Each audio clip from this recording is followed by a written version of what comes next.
আসসালামু আলাইকুম। অভিনন্দন বাংলাদেশ জাতীয়তাবাদী দল বিএনপি। এই বিএনপি জুলাই আগস্টের পর যদি সাথে সাথে ইলেকশন হতো ওই সময় কিন্তু হিউজ ভোট ওরা পাইতো ওই সময়।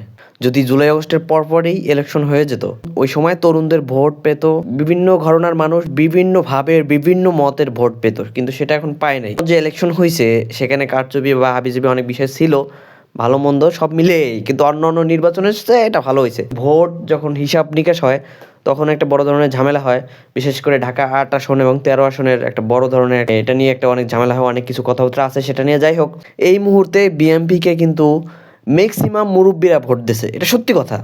ইভেন যারা সোশ্যাল মিডিয়ার সাথে জড়িত না ওই সমস্ত মানুষ, শিক্ষিত মানুষের ভোট বিএনপি তুলনামূলক কম পাইছে।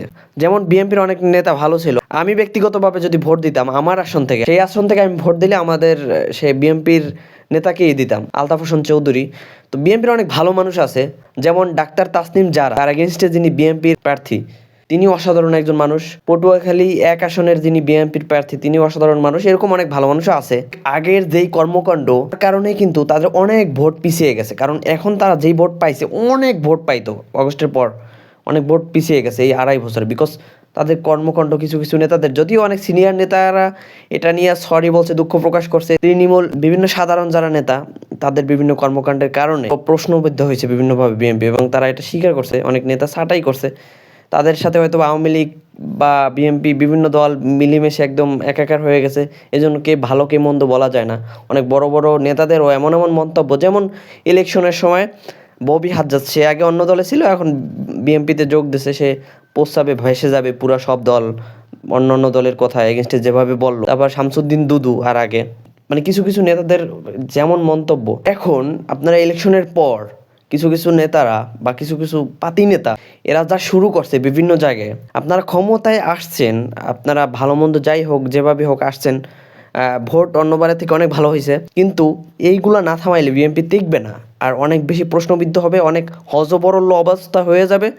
এমনি তরুণরা অতটা পজিটিভ না বিএনপির প্রতি, সেই হিসাবে এই নেগেটিভিটি দূর করার জন্য হলে কাজ করা দরকার। সাধারণ যেই সব নেতারা এখন ক্ষমতার পাওয়ার, ওদের তো কোনো নাই, ওরা ম্যাচুরিটি বোঝে না, ওদের পার্সোনালিটি বলতে কিছু নাই, ওরা মারামারি, মানে এটাতে ওরা কমফোর্টেবল ফিল করে এবং এটাই ওরা এনজয় করে। এটা যাতে এনজয় না করতে পারে, তাদের যারা ক্ষমতাবান এদের এটা আসলে দেখা উচিত, এই বিষয়গুলো ম্যাচুরিটি অর্জন করা উচিত ক্ষমতার। মানে এগুলা করলে হবে কি, আরও বিএনপি অনেক বেশি প্রশংসিত হবে এবং বহির্বিশ্বে এটাকে ভালো ভাইব আনবে, পজিটিভ একটা ভাইব আনবে বিএনপির জন্য, এবং তাদের জন্য অনেক ভালো হবে।